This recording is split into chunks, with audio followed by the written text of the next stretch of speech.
Sinasabi nila na ang bawat landas na ating tinatahak ay may itinakdang patutunguhan. Ngunit paano kung ang isang maling liko ay magdadala sa iyo sa isang lugar na hindi mo kailanman inakalang umiral? Isang lugar kung saan ang nabangungot ay naglalakad sa lupa at ang kadiliman ay may sariling buhay. Ito ang kwento namin ni Elara, ang aking asawa. 2 albularyo na ang tanging hangat ay maghati ng lunas.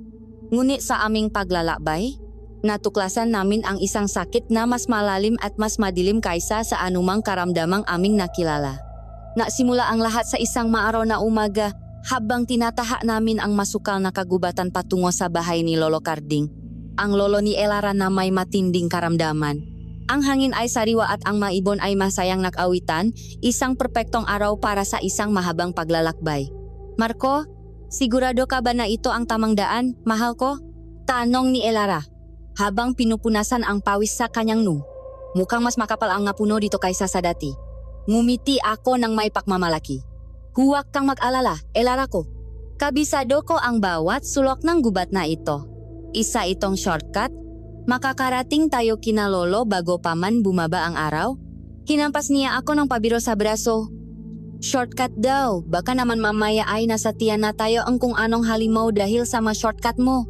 Naktawanan kami, ang tunong ng aming mahalahak ay sumasabay sa kaluskos ng madahon sa aming paanan. Ang paglalakbay ay punong aming ngabiruan at kuntuhan. Abala sa pag-ibig na namamagitan sa amin, hindi namin namalayan na ang pamilyar na landas ay unti-unti nang nawawala. Nang magsimulang makulay kahelang kalangitan, isang kakaibang katahimikan ang bumalot sa paligid. Ang masayang awitan ng mga ibon ay napalitan ng isang nakabibinging kawalan. Maging ang hangin ay tila huminto sa paihi. Marco, bulong ni Elara, at sa kanyang boses ay may bahid ng takot. Nasaan na tayo? Tumingin ako sa paligid. Ang mapuno ay tila mas malalaki at mas nakakatakot. Ang kanilang masanga ay parang makamay na nag-aabang sa amin. Wala na ang pamilyar na landas. Napalitan ito ngang halos makakadikit na mga puno at dawak. Sandali lang, sabi ko, pilit na pinapakalma ang sarili. Babalikan lang natin ang ating dinaanan. Ngunit sa bawat hakbang pabalik, tila lalo kaming nilalamon ng gubat. Isang malamig na kuryente ang gumapang sa aking batok. Ramdam ko ito, at alam kong ramdam din ni Elara. Hindi kami nakisa. May mga matang nakamasit mula sa kadiliman, mga matang hindi nakmula sa ordinaryong hayop. Dito, sa gitnang hindi kilalang kagubatan, nagsimula ang aming pagsubok, isang paglalakbay sa pusongang isang bayang isinumpa, kung saan ang bawat anino ay may itinatagong panganib at ang tanging ilaw namin ay ang tapang na nakmumula sa aming pagsasama. Habang lalong lumalalim ang gabi, ang dating payapang gubat ay naging isang malaking bitak ng kadiliman. Ang bawat kaluskos ng dahon, bawat pag-ihip ng hangin sa pagitan ng mapuno ay parang isang bulong ng panganib na nagpapataas ng aming mabalahibo. Mahigpit ang hawa ni Elara sa aking kamay. Ang kanyang palat ay malamig at bahagyang nanginginig. Marco, may nararamdaman akong hindi maganda. Aniya sa halos pabulong na tinig. Parang may mabigat na enerhiya sa paligid. Mabigat at masama. Bilang maalbularyo, sanay kami sa pakikiramdam sa maespiritu at enerhiya. Ngunit ang nararamdaman namin ngayon ay iba. Ito'y isang presensya na puno ng gutom at galit. Pilit kong pinatatak ang aking loop para sa kanya. Huwag kang bibitaw sa akin, mahal ko. Ano man ang mangyari, makasama tayo. Ngunit sa kaibuturan ng aking puso, ang takot ay nagsisimula. Naring kumain sa aking tapang. Ang aming paglalakat ay naging mas maingat. Ang bawat yapak ay halos walang tunok. Sinusubukan naming maging bahagingang kadiliman. Umaasang hindi kami mapapansin ng kung anumang nagmamasid sa amin. Bigla, isang malakas, nakalabok ang yumanik sa aming kinatatayuan na sinundan ng isang dagundong na tila nakmula sa lalamunan ng isang demonyo mula sa likod ng isang malaking punong balete. Isang anino ang dahan-dahang lumitaw. Hindi ito ordinaryong hayop. Ang katawan nito ay mistulang tao ngunit baluktot at mas malaki, nababalutan ng maruming itim na balahibo. Ang mga braso nito ay mahahaba at hindi proporsyonal sa katawan, na nagtatapos sa madaliring may matutulis at maruruming kuko na kayang pumunit ng laman ng walang kahirap-hirap. Ngunit ang pinaka nakakakilabot sa lahat ay ang mukha nito. Ang mata nito ay dalawang nakbabagang pula na tila mabaga sa gitnang gabi, at nang bumuka ang bibig nito, isang mabahong amoy nga nabubulok na laman ang sumalubong sa amin, kasabay ngang paglabas ng dalawang hanay ngang ngiping parang napunyal. Walang duda, isa itong aswang. Isang uri ngang mabangis na aswang na nagbabantay sa kanyang teritoryo. Sa likod ko, Elara, sigaw ko, habang mabilis kong hinugot ang aking itak na may mga sagradong simbolo na nakaukit sa talim. Umungol ang halimaw at mabilis na sumugot sa amin. Ang bilis nito ay hindi kapanipaniwala para sa kanyang laki. Sinalubong ko ang kanyang atakeng aking itak, at ang tunog ng bakal na tumama sa kanyang matigas na balat ay umalingaw-ngaw sa katahimikan ng gubat. Napaurong ito ng bahagya, ngunit mas lalo lang itong nagalit. Habang pinipigilan ko ang mabangis na pag-atake ng aswang, mabilis na kumilo si Elara. "Marco, bigyan mo akong oras," sigaw niya. Mula sa kanyang bayong, kinuha niya ang isang supot ng asin na hinaluan ng dinikdik na bawang at mga tuyong dahon ng makabuhay. Isang halamang kilala sa pagtataboy ng masasamang espiritu. Sinubukan kong itulak ang aswang palayo, ngunit ang lakas nito ay hindi pangkaraniwan. Isang malakas na hampas mula sa kanyang braso ang tumama sa aking tagiliran at tumilapon ako sa isang puno. Ang sakit ay gumapang sa aking buong katawan. Nakitang halimaw ang pagkakataon at bumaling ito kay Elara, na abala sa pahahanda ng kanyang pangontra. "Elara, tumakbo ka!" sigaw ko. Ngunit huli na ang lahat. Sa isang iglap, susugurin na sana nga aswang ang aking asawa. Ngunit bago pa man ito makalapit, mabilis na binuksan ni Elara ang supot at buong lakas na isinaboy ang laman nito sa mukhang halimaw. Isang nakakapasong sigaw ang kumawala mula sa aswang. Ang pinahalong asin at bawang ay parang asido na sumunok sa kanyang balat at umusok ito na may kasamang napakabahong amoy. Nagwala ito sa sakit. Iwinawasiwas ang kanyang makamay sa ere. Sinusubukang alisin ang nakakapasong pulbos sa kanyang mamata. Ito na ang aking pagkakataon. Kahit masakit ang aking katawan, tumayo ako at buong lakas na sinaksak ang aking ita sa kanyang binti. Muli itong umungal sa sakit at galit. Hindi nito kami magapi ng sabay.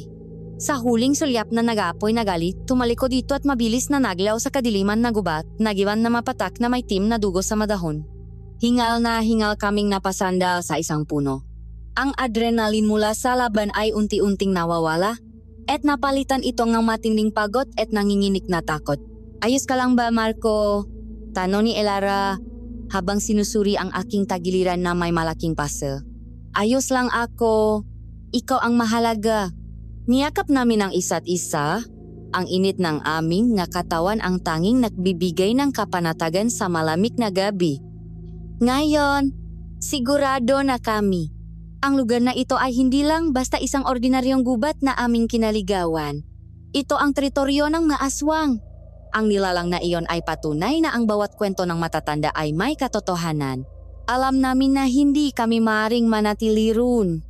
Ang aswang na iyon ay maaaring bumalik at sa susunod, baka hindi na namin ito kayanin. O mas masahol pa, baka may kasama na ito. Kahit na masakit ang aking katawan, kailangan naming magpatuloy. Kailangan naming makahanap ng isang ligtas na lugar. Naglakad kami ng walang tiyak na direksyon, palayo sa lugar kung saan namin nakalaban ang halimaw. Ang tanging gabay namin ay ang sinak ng buwan na sumisilip sa masiwangang gadahon. Bawat anino ay tila isang nakabang na panganib. Bawat tunok ay nakpapakaba sa aming dibdib. Pagkatapos kang halos isang oras na paglalakad sa kadiliman, isang bagay ang nakbago. Ang mapuno ay unti-unting dumalang, at isang malawak na kapatagan ang bumungat sa amin. At dun, sa gitna ng kapatagan, sa ilalim ng maputlang liwanag ng buwan, nakatayo ang isang nayon. Ngunit hindi ito isang ordinaryong nayon. Ang nga bahay ay gawa sa maitim na kahoy, luma at tila binayo ng panahon. Ang mabubong ay nakalaylay na tila pagod na sa pagprotekta sa kung anuman ang nasa loob. Walang anumang ilaw na nakmumula sa mga bintana. Walang tunong ang mga tao o hayop, tanging ang nakabibinging katahimikan na bumabalot sa buong lugar. Ang hangin ay hindi gumagalaw. Sa pasukan ng nayon, may isang arko na gawa sa kahoy, na may mga nakaukit na kakaibang simbolo na hindi namin maintindihan. Ang itsura nito ay parang isang paanyaya at isang babala. Nakatinginan kami ni Elara. Ang aming maisip ay nagtatalo. Ang lugar na ito ay nagbibigay ng kakaibang kilabot, ngunit ito rin ang nag-isang posibleng kanlungan mula sa mapanganib ng gubat. Sa likod namin ay ang gubat na puno ng aswang. Sa harap namin ay isang nayon ng misteryo at katahimikan. Walang ibang pagpipilian. Dahan-dahan na may kabog sa dibdib, humakbang kami papalapit sa tahimik na nayon. Hindi alam kung kamatayan o kaligtasan ang naghihintay sa amin sa loop. Ang bawat hakbang namin papasok sa arkong nayon ay tila isang pagpasok sa ibang mundo. Ang katahimikan dito ay mas malalim at mas nakakakilabot kaysa sa katahimikan ng gubat. Doon, may mabulong ang hangin at kaluskos ang madahon. Ngunit dito, para bang kahit ang hangin ay takot gumawang ingay. Ang amoy ngang paligid ay pinahalong mamasa-masang lupa at isang matamis ngunit nakakasuya na halimuyak. Tulad ng bulaklak na nagsisimula ng mabulok, ang mabahay na gawa sa maitim na kahoy ay tila maaninong nakatitik sa amin.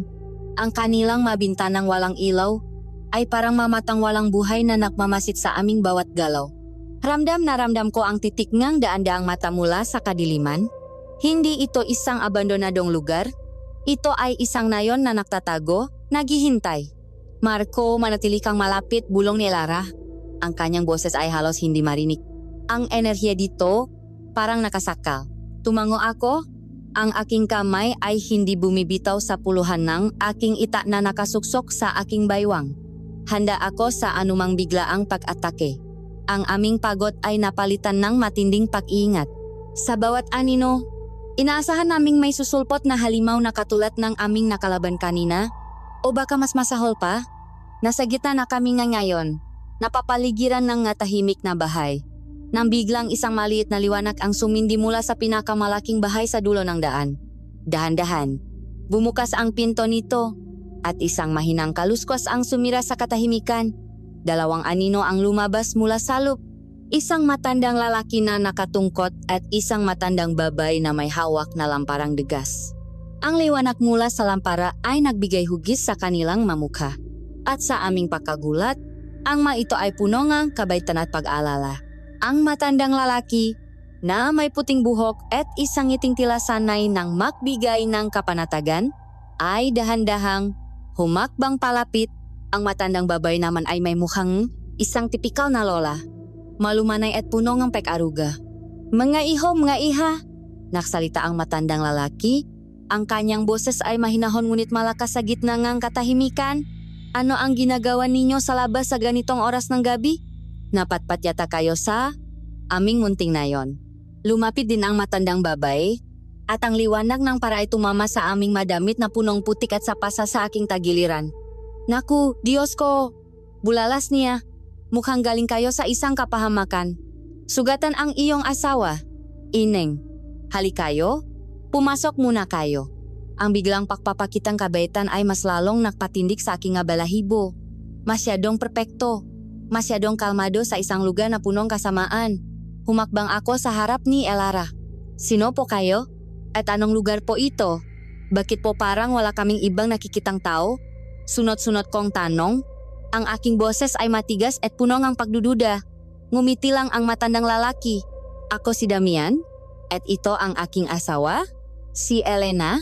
Ang lugar na ito ay ang Barrio Silencio. Matagal na kaming naninirahan dito.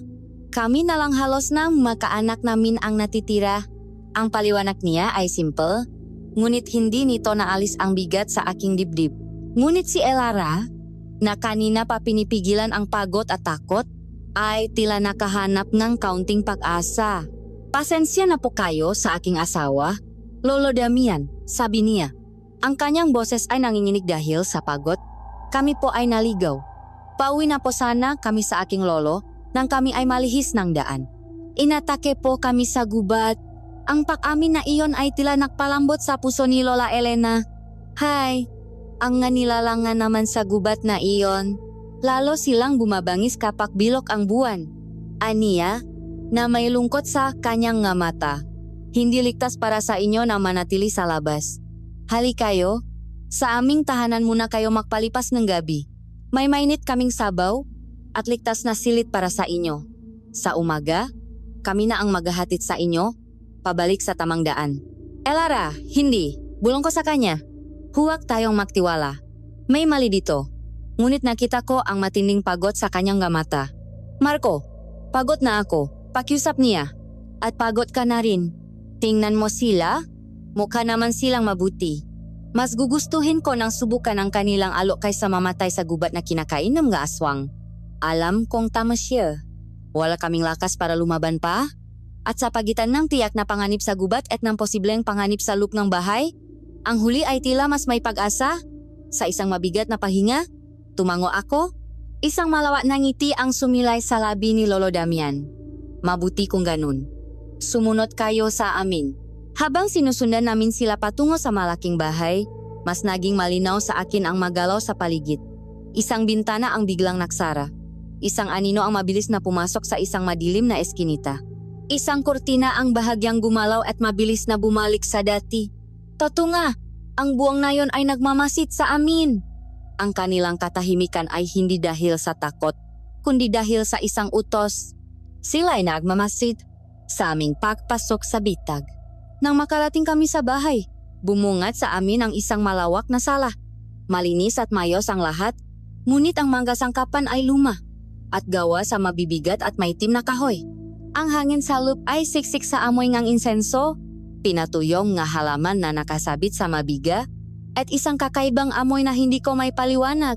Isang amoy na parang lumang dugo at lupa.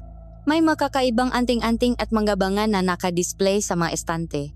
Ang ilan ay pamilyar sa akin bilang gamit ng mga albularyo, ngunit ang iba ay may maukit na tila galing sa isang mas madilim na paniniwala. Maupo kayo, maana, sabi ni Lola Elena. Ang kanyang boses ay puno ng sigla.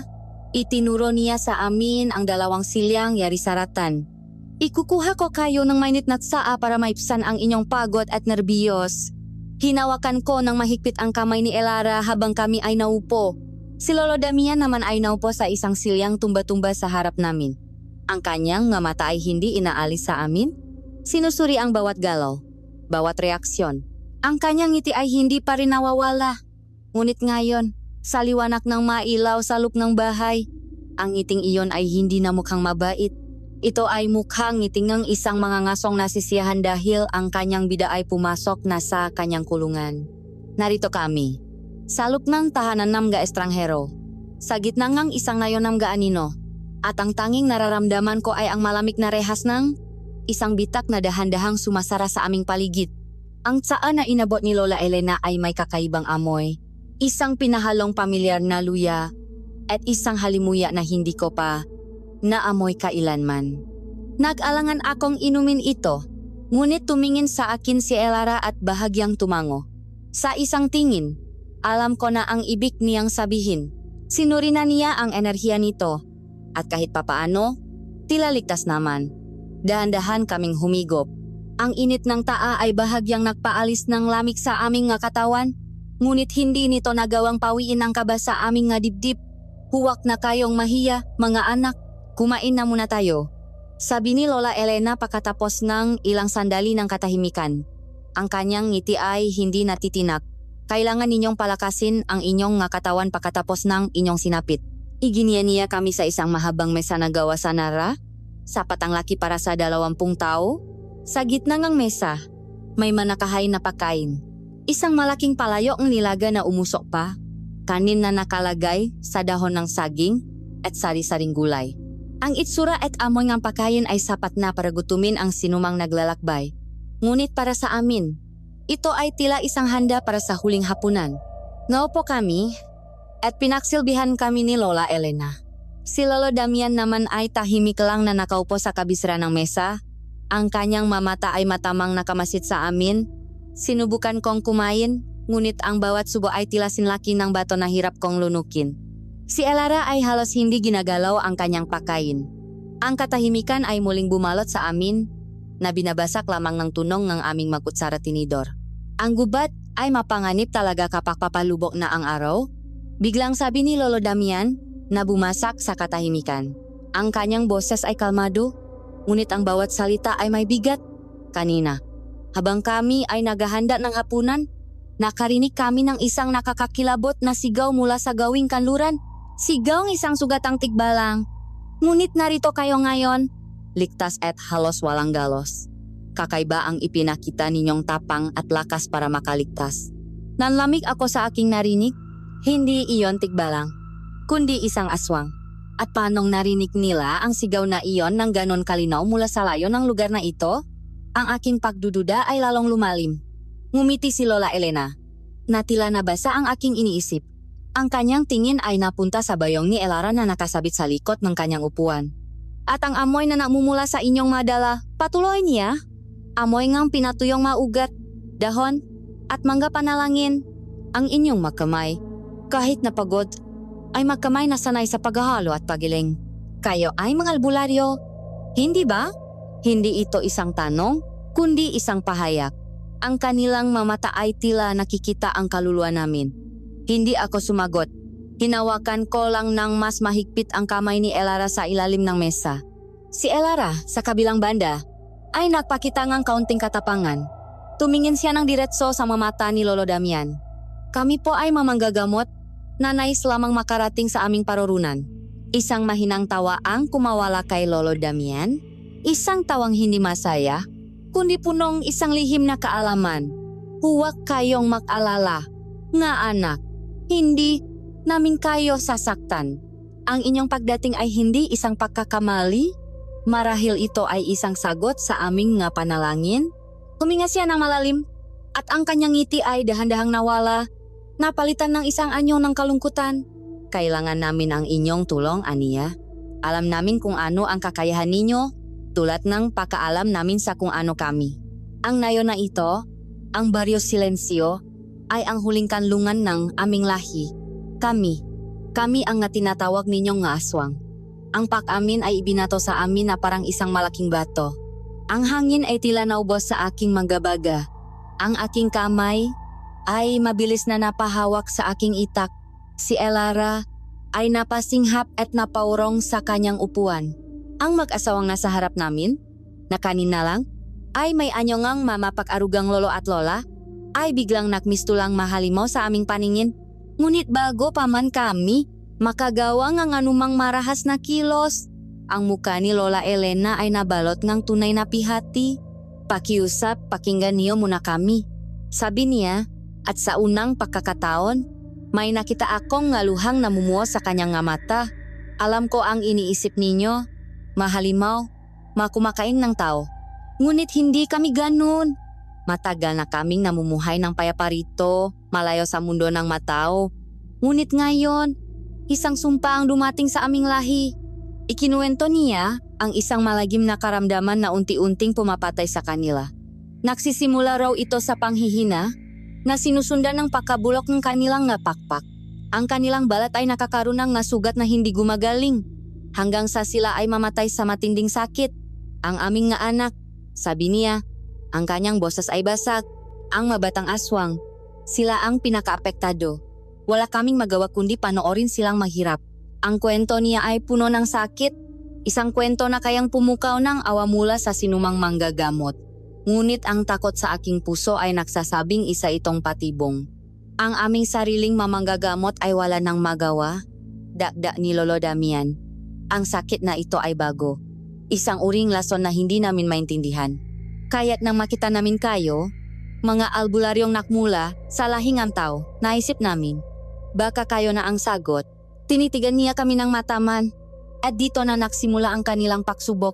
Halimbawa, sabi niya, na tila isang guro na nagtatanong sa kanyang nga estudyante. Ang isang pasyente ay may laknat na hindi bumababa at ang kanyang balat ay nakakaroon ng nga itim na pantal na nangangamoy abo. Ang kanyang hininga ay amoy lupa. Anong uri ng halaman ang inyong ipainom? Ang tanong ay isang bitag. Kung sasagutin namin, inaamin namin ang aming kaalaman. Kung hindi, ipapakita naming wala kaming silbi. Si Elara, na mas biyasa sa mga halamang gamot, ay nakalangang sumagot. Ang pinakuluang dahon ng tawa-tawa na hinaluan ng ugat ng pandan ay maaring makatulong sa laknat, sabi niya ng mahina. At ang mapantal, maaring pahiran ng dinikdik na dahon ng bayabas na may kasamang panalangin para alisin ang masamang hangin. Tumango-tango si Lolo Damian na may bahagyang pahanga sa kanyang nga mata. Magaling, napakagaling. Ngumiti si Lola Elena. Isang malaking tulong ang inyong kaalaman. Kung gugustuhin ninyong tumulong. Ang huling masalita ay iniwan niyang nakabitin sa hangin. Isang malinaw na banta. Ang pagtulong ay hindi isang pagpipilian. Ito ay isang kondisyon. Nakita ninyo ang aming nayon. Sabi ni Lolo Damian. Ang kanyang boses ay muling naging malamig at may autoridad. Payapa, walang tagalabas ang nakakapasok at tiyak na walang sinuman ang nakakalabas ng hindi namin nalalaman o pinahihintulutan. Ang kaligtasan ninyo ngayong gabi, ang inyong buhay ay nasa aming nga kamay. Itinuro niya ang pagkain sa mesa, pagkatapos ay sa amin at ang kaligtasan naman ng aming buong lahi ay maring nasa inyong makamay. Doon lahat ay naging malinaw.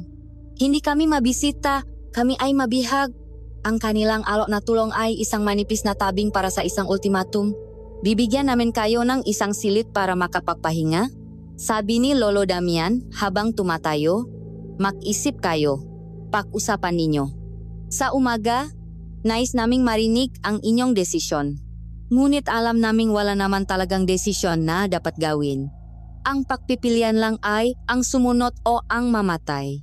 Iginya kami ni Lola Elena sa isang pasilyo patungo sa isang silid. Habang naglalakad kami, napansin ko muli ang mga anino sa labas ng mabintana. Ang buong nayon ay nakikinig naghihintay sa aming pasya. Ang hapunan ay tapos na. Ang mainit na sabaw ay nanlamig na sa aming ngatian at ang pakiramdam ng pagiging isang bihag sa pugat nga ang maaswang ay nagsimula ng kumain sa aming pag-asa. Sa pagpasok namin sa silid, naktama ang aming nga mata ni Elara. Walang salitang namutawi, ngunit sa isang tingin, naintindihan namin ang isa-isa. Kailangan naming mabuhay.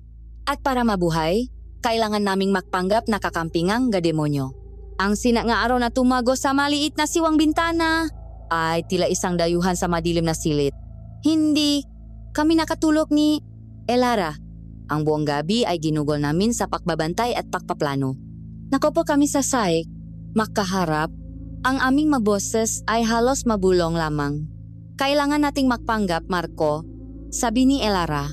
Ang kanyang mamata ay seryoso. Magpanggap tayong handang tumulong. Susundin natin ang kanilang gusto. Ngunit sa bawat pagkakataon, mahahanap tayong paraan para makatakas. Pag-aaralan natin ang lugar.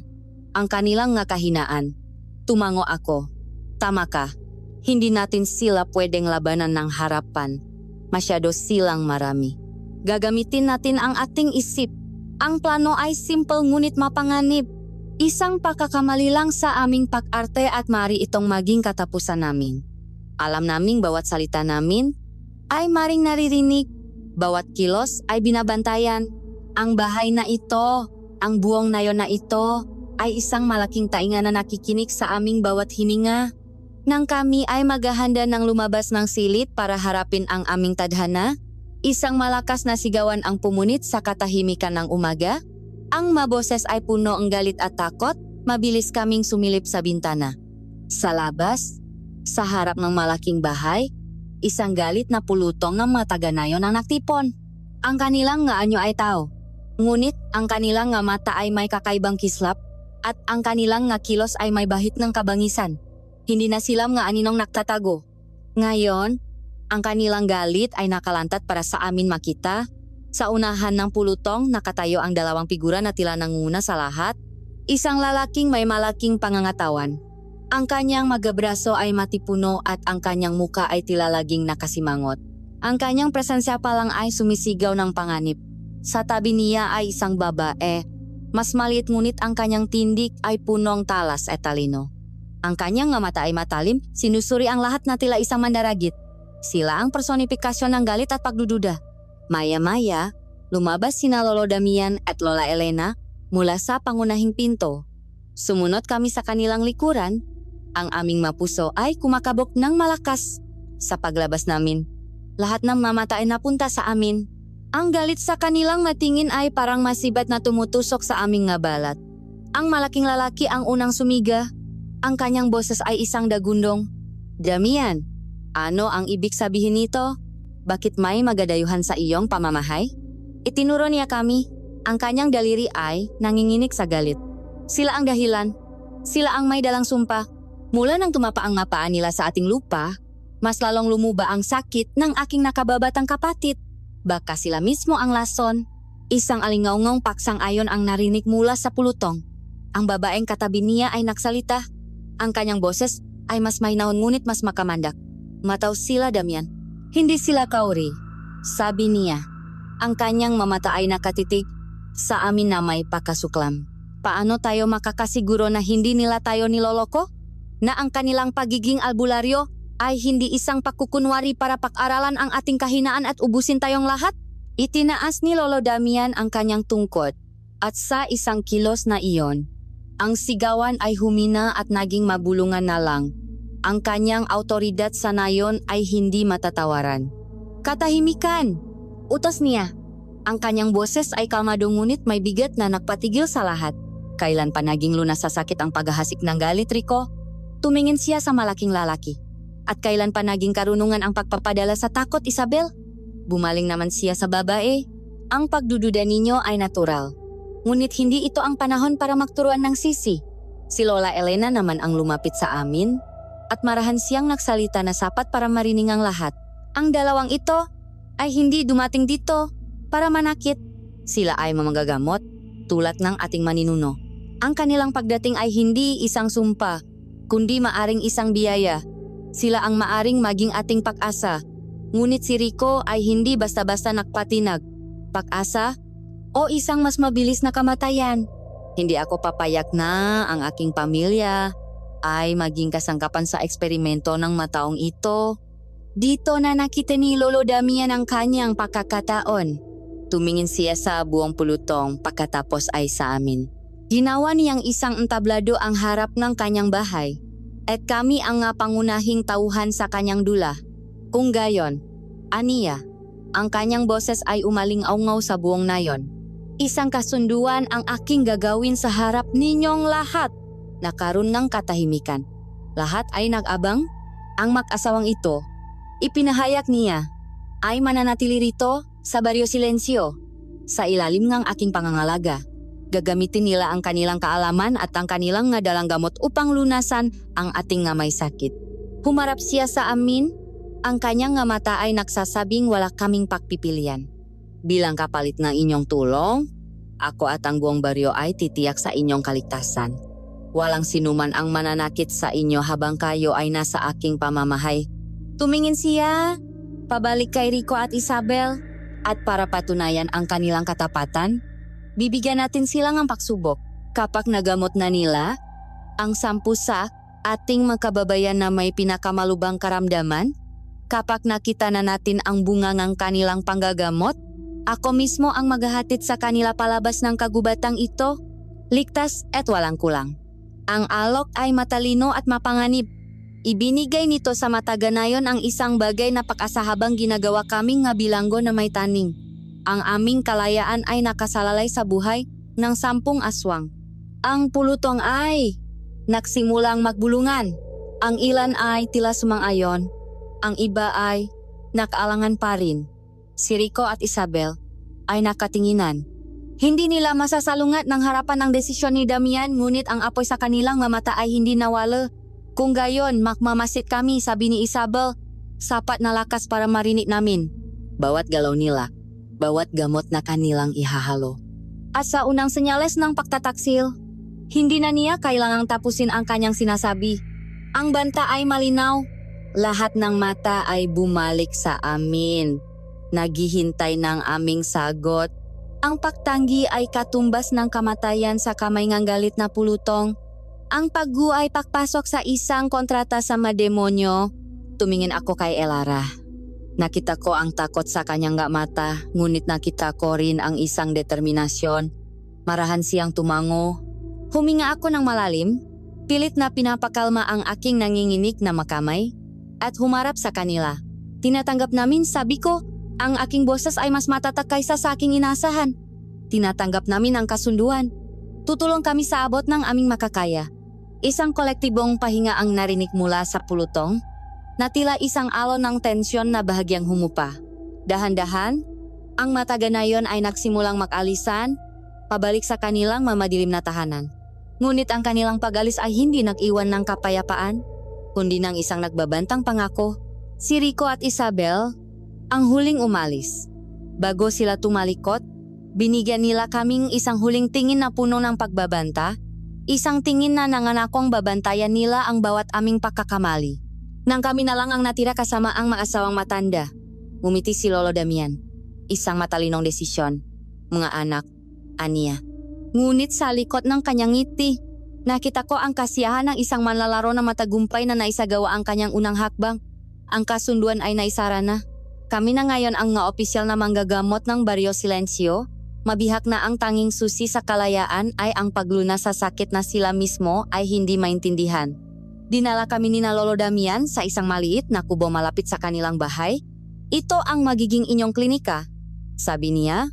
Sa pagpasok namin sa loob, ang amoy nga alikabok at mga lumang gamot ay sumalubong sa amin. Ang aming bilangguan ay may bagong anyo at ang aming sentensya ay kasisimula pa lamang. Ang kubo na ibinigay, sa amin ay lumat puno ng alikabok. Ngunit ito ang naging aming santuaryo at aming kulungan.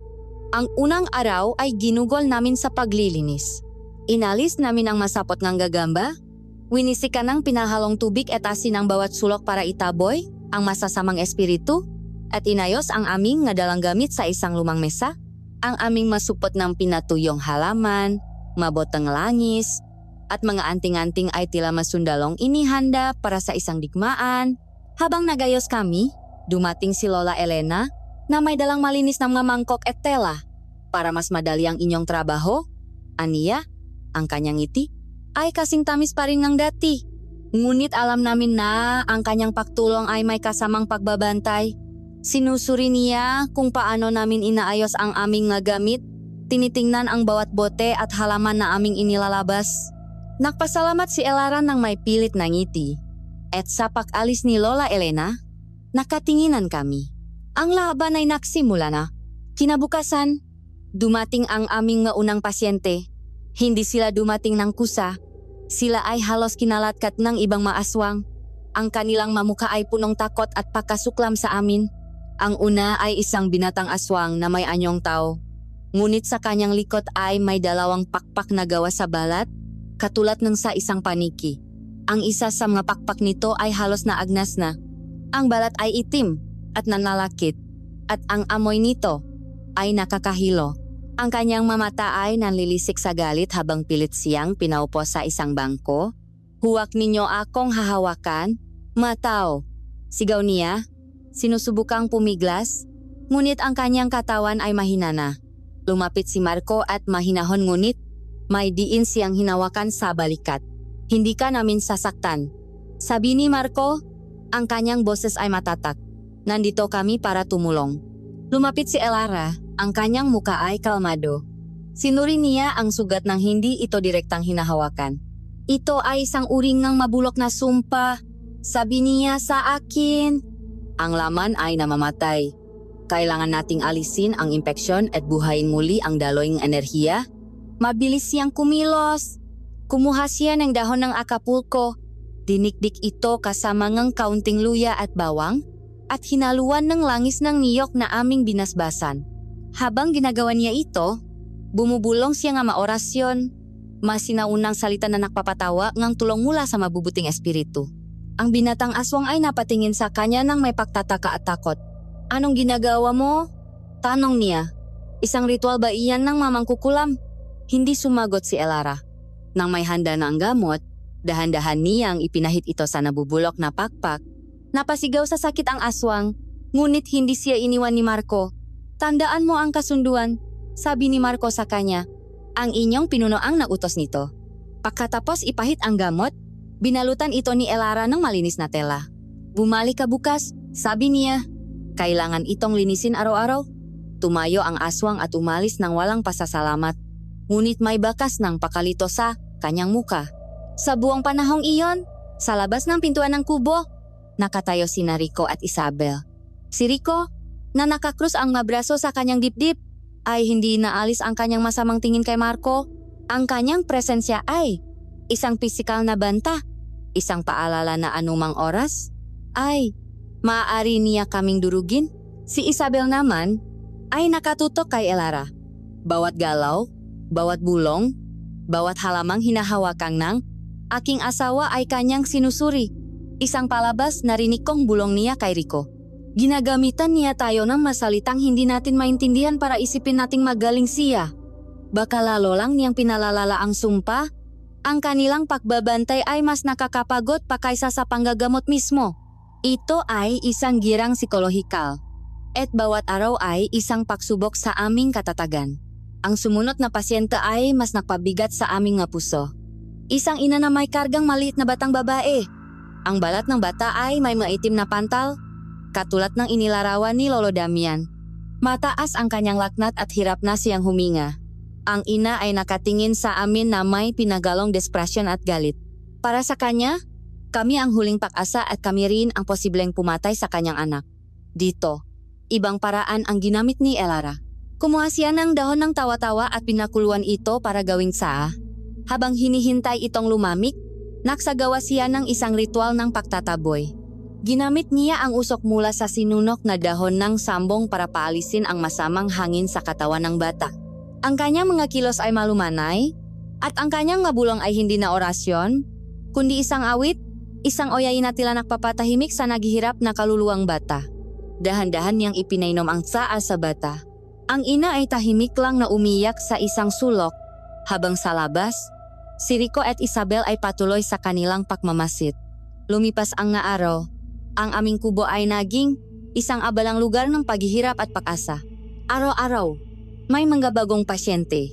Isang matandang aswang na hindi na makalakad dahil sa naninigas na mga kasukasuan. Isang babaeng nalalagas ang buhok dahil sa sumpa. At marami pang iba na may iba't ibang karamdaman. Ang aming trabaho ay walang katapusan.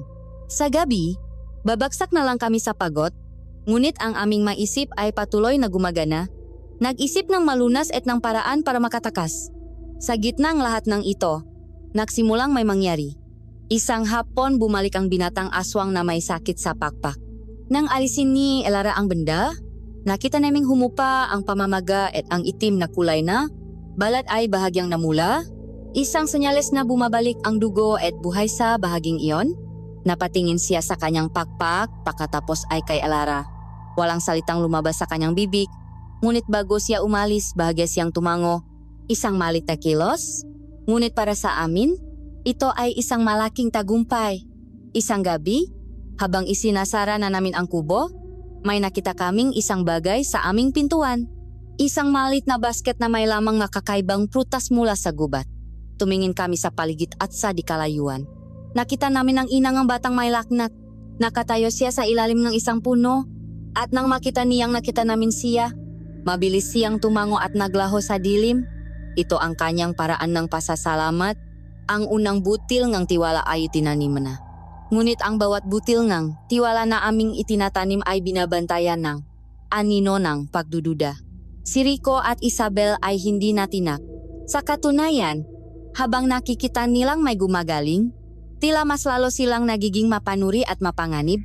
Para sa kanila, ang aming tagumpay ay maring bahagi ng isang mas malaking panlilinlang. Gabi-gabi, pagkatapos ng aming nakakapagod na trabaho, upo kami ni Elara sa loob ng kubo, makahawak kamay. Ang aming orihinal na plano na tumakas ay unti-unting nababago. Ang aming mapuso bilang manggagamot ay nagsisimulang makaramdam ng awa at responsibilidad. Para sa mga nilalang na ito, nasa kabilang ang kanilang pagiging aswang, ay nagdurusa rin. Nakikita mo ba iyon, Marco? Sabi ni Elara isang gabi, habang nakatingin sa labas ng bintana. Kahit sa gitna ng kadiliman, may liwanag pa rin ang pag-asa. Sumunod ang aking tingin sa kanyang tinitingnan. Sa dikalayuan, nakatayo ang maanino ni Rico at Isabel. Ang kanilang nga figura ay isang madilim na paalalaeng aming sitwasyon. Oo, may pag-asa. Ngunit ito ay isang pag-asang napapaligiran ng panganib. Isang liwanag na anumang oras ay maaring patayin ng isang ihip lang ng hangin ng pagdududa.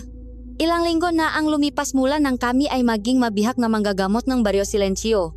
Ang aming buhay ay nakaroon ng isang mapanganib na routine. Sa umaga, gagamutin namin ang mga may sakit. Sa gabi, babalik kami sa aming kubo.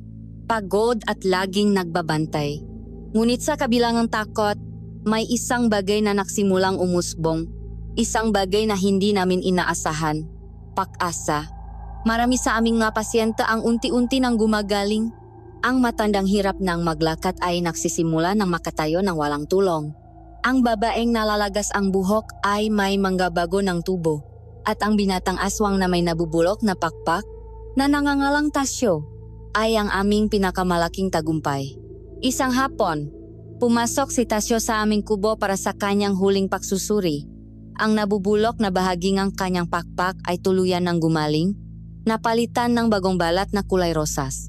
Maingat niyang iginalaw ito, at sa kanyang mukha ay may isang ngiti, isang tunay na ngiti na ngayon lang namin nakita. Kaya ko na ulit itong igalaw ng walang sakit, sabi niya. Ang kanyang boses ay may halong pakamangha. Akala ko ay hindi na ako makakalipat pang muli. Ngumiti si Elara. Kailangan mo lang alagaan iyan. Huwag mong masyadong pagurin sa simula. Tumayo si Tasyo at humarap sa amin. Nag-alangan siyang yumuko ng bahagya. Salamat, Aniya. Ang salita ay tila bago sa kanyang dila. Sa inyong dalawa, malaki ang utang na loob ko. Ang simpleng pasasalamat na iyon ay parang musika sa aming nga pandinig. Ito ang patunay na may nagbabago. Na ang aming pagsisikap ay may resulta. Nakatinginan kami ni Marco. At sa isang sandaling iyon, naramdaman namin na marahil ay makakaalis kami sa lugar na ito ng payapa. Marahil ay matutupad ni Lolo Damian ang kanyang pangako. Nakangiti si Tasyo habang papatalikot na para umalis. Mag-iingat ka, Tasyo. Sabi ko. Huminto siya sa may pintuan at lumingon pabalik. Kayo rin, Aniya. At sa sandaling iyon, ang ngiti sa kanyang mukha ay biglang nawala. Napalitan ito ng isang ekspresyon ng matinding pagkalito. Anong? Nagsimula siyang magsalita, ngunit naputol ito ng bigla, niyang sapuhin ang kanyang dibdib. Ang kanyang pahinga ay naging mabilis at hirap. Tasyo? Anong nangyayari sa iyo? Mabilis na tanong ni Elara, lumalapit sa kanya. Ngunit bago pa man kami makalapit, isang pangingini ang gumapang sa kanyang buong katawan. Nagsimula ito sa kanyang makamay, pagkatapos ay sa kanyang mabraso, hanggang sa ang buong katawan niya ay naging isang marahas na konvulsyon. Bumaksak siya sa sahig na lupang ng kubo. Ang kanyang nga mata ay nanlalaki sa takot at sakit. Nagpagulong-gulong siya. Ang kanyang nga paa ay walang tigil na sumisipa sa hangin. Ang kanyang makuko ay kumakalmot sa lupa. Ang eksena ay isang bangungot na nagaganap sa aming harapan. Marco, tulungan mo ako! Sigaw ni Elara habang sinusubukan niyang pigilan ang marahas na pangingisay ni Tasyo. Ngunit ang lakas nito ay hindi pangkaraniwan. At pagkatapos, ang mas nakakakilabot na nangyari, isang maitim at malakit na likido ang nagsimulang umagos mula sa kanyang bibig, sumunod ito sa kanyang ilong, at maging sa kanyang mamata na parang maluhang gawa sa alkitran.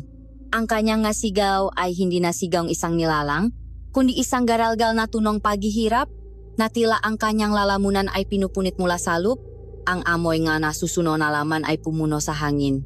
Sa isang huling, nakakapangilabot na sandali, ang kanyang likod ay umarko ng hindi natural, na tila may isang puwersang bumabali sa kanyang gulugot.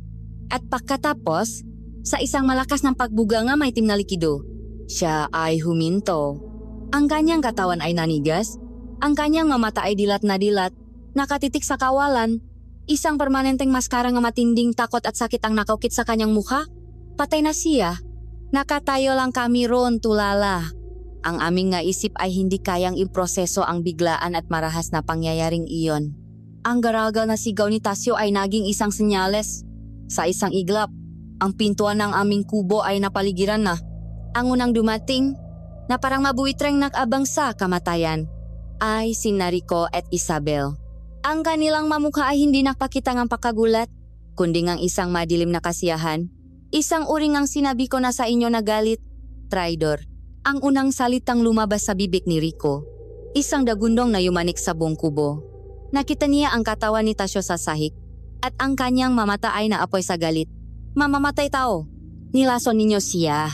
Si Isabel, sa kanyang tabi, ay mas kalmadong ngunit mas mapanganib. Itinuro niya kami. Ang kanyang daliri ay parang isang patalim. aya na ang katibayan. Sigaw niya sa mga taga-nayon na nagsisimula nang magtipon sa kanilang likuran. Ang kanilang panggagamot ay isang kasinungalingan. Isa itong tabing para sa kanilang tunay na layunin, ang ubusin tayong lahat. Ang mga taga-nayon ay sumilip sa loob at ang kanilang mamuhang ang pag-asa naming nakita sa manakaraang araw ay napalitang ng purong takot at galit. Hindi! Hindi totoo iyan! Sigaw ni Elara, ang kanyang boses ay nanginginig. Ang ngaluha ay nagsisimulang mamuo sa kanyang nga mata. Ginamot namin siya, gumaling siya, hindi namin alam kung bakit ito nangyari. Lumapit si Isabel sa bangkay at itinuro ang isang bakas ng pinatuyong gamot na ipinahit ni Elara kanina. Hindi alam? O ayaw lang aminin? Tanong niya. Ang kanyang boses ay puno nga lason. Itong inyong halamang gamot ang pumatay sa kanya. Isang sumpa na dahan-dahang kumakain sa laman hanggang sa wala nang matira. Isang palabas ang lahat ng ito. Ang pagpapagaling sa simula ay para makuha ang ating tiwala. Bago nila tayo isa-isahing patayin. Ang salita ni Isabel ay parang apoy na kumala sa tuyong damo. Ang maliit na tiwalang aming itinayo ay naging abo sa isang iglap. Ang inangang batang aming ginamot ay nasa gitna ng pulutong. Ang kanyang mukha ay puno ngang pagtataksil. Ang iba pa naming nga pasyente ay umatras. Ang kanilang nga mata ay puno na mulingang pakasuklam. Humakbang ako sa harap ni Elara. Hawak na ang aking itak. Hindi kami ang may gawa nito. Sigaw ko. May iba pang nangyayari dito. Isa itong patibong laban sa amin. Ngunit ang aking boses ay nalunot sa mga sigaw ng pulutong. Mga sinungaling! Mga lason! Patayin ang mga tao! Ang masigaw ay naging isang nakakatakot na koro. Sa pangunguna ni Rico, ang pulutong ay nasimulang gumalaw, papalapit sa aming kubo. Ang kanilang kamay ay may hawa ng mabato, mapiraso ng kahoy, at matutulis na kawayan. Ang kanilang mga intensyon ay malinaw. Hindi na sila humihinging ang paliwanag. Sila ay humihinging dugo, ang aming dugo.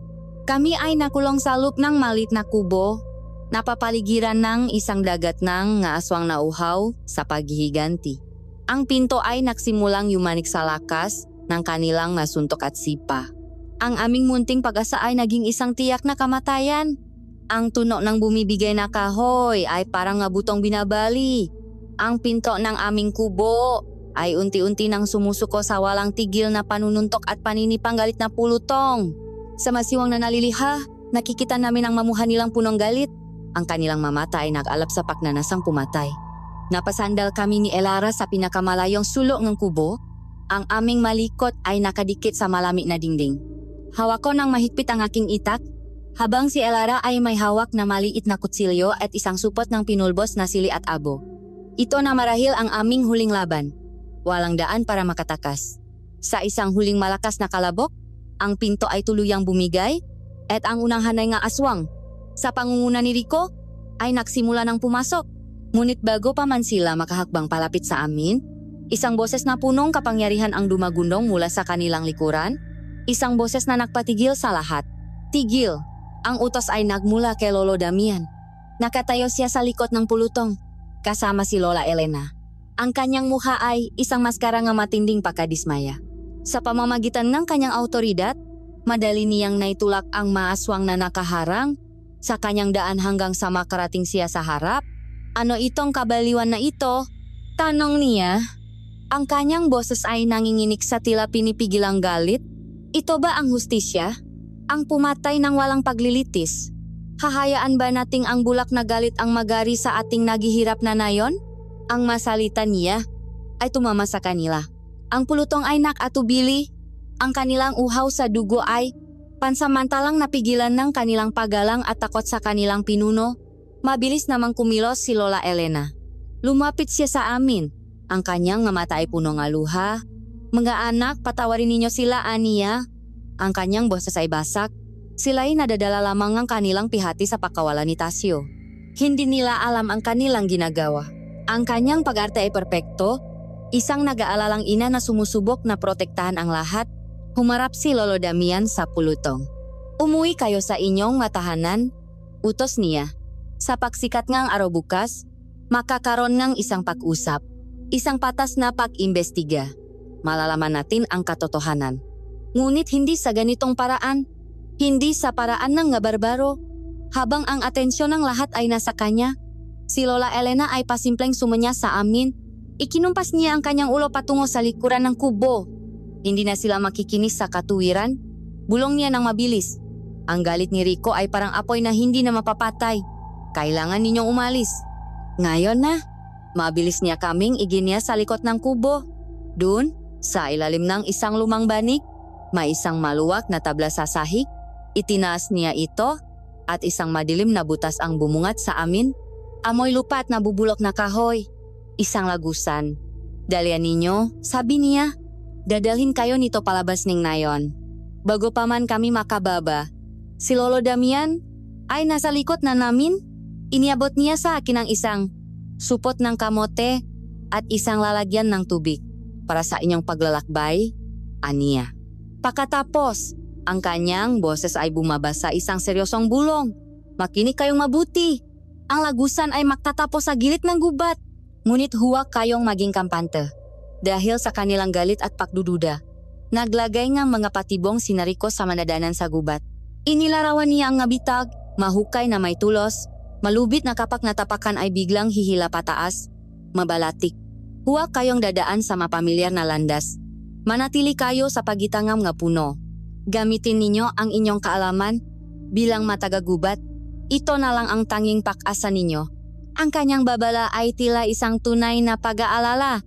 Isang kilos ng kabaitan na mas lalong nagpagulo sa aming isipan.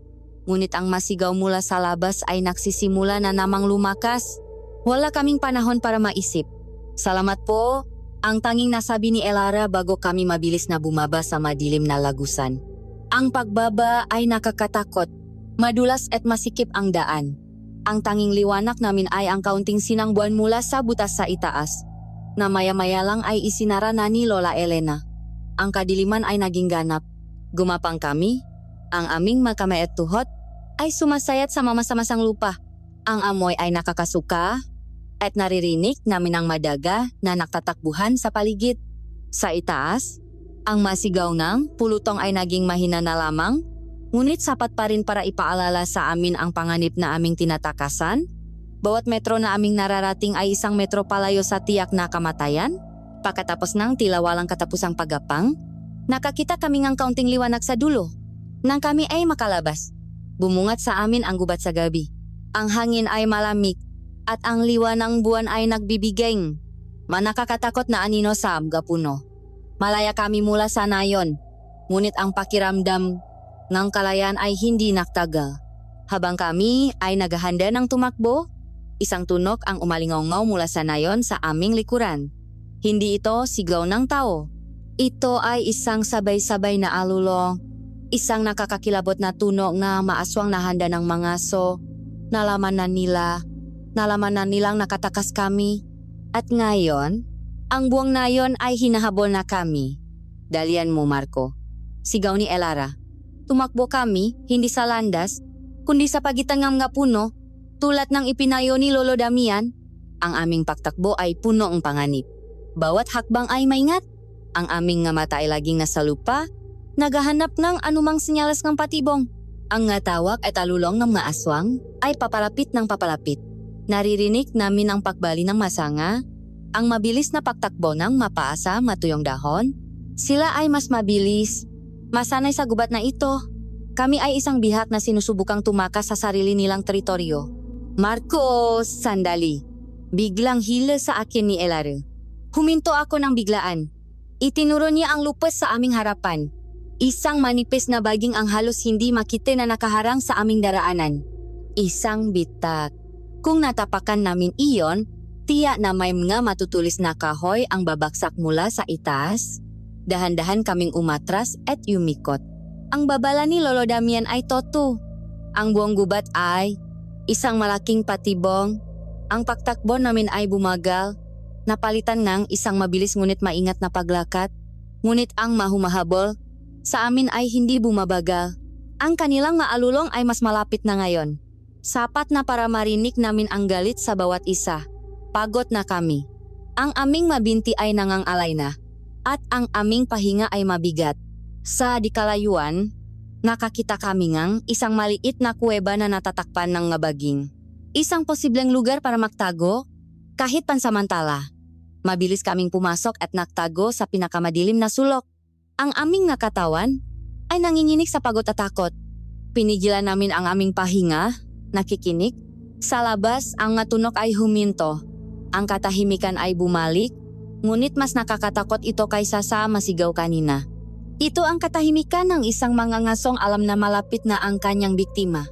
Sa gitna ng nakabibinging katahimikan na iyon, ang tanging maririnig ay ang malakas na kabok ng aming ngadibedib at ang papalapit na yabak ng halimaw na uhaw sa aming dugo. Ang kadiliman sa loob ng kuweba ay naging aming kakampi at aming kaawe.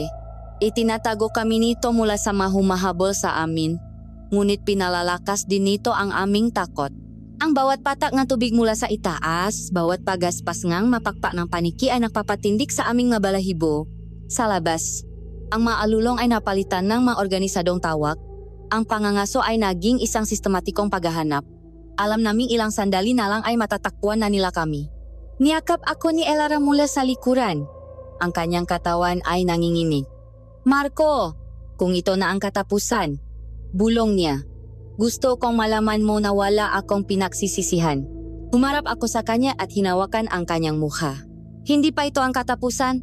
Sabi ko, pilit na nagpapakitang tapang na hindi ko nararamdaman. Lalaban tayo hanggang sa huling hininga. Inihanda namin ang aming masarili. Ang aking ita ay matalim. At ang makamay ni Elara ay may hawa na mga pinulbos na pangontra. Hihintayin namin sila sa dilim. At dumating nga sila. Dalawang anino ang humarang sa liwanag ng buwan sa bungat ng kuweba. Ang kanilang nga figura ay pamilyar at nakakatakot. Si Rico at Isabel. Sila lang dalawa. Narito na sila, bulong ko. Mabilis akong tumayo sa harap ni Elara. Maduwag! Sigaw ko. Ang aking boses ay umalingaw-ngaw sa loob ng kuweba. Hindi ninyo kami makukuha ng hindi lumalaban. Itinaas ko ang aking ita, handa sa kanilang paksugot. Ngunit wala silang ginawa, nakatayo lang sila ron.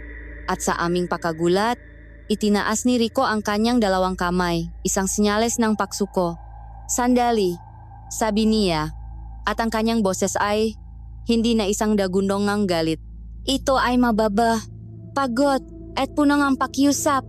Hindi kami naparito para saktan kayo. Tinitigan ko siya ng may pagdududa.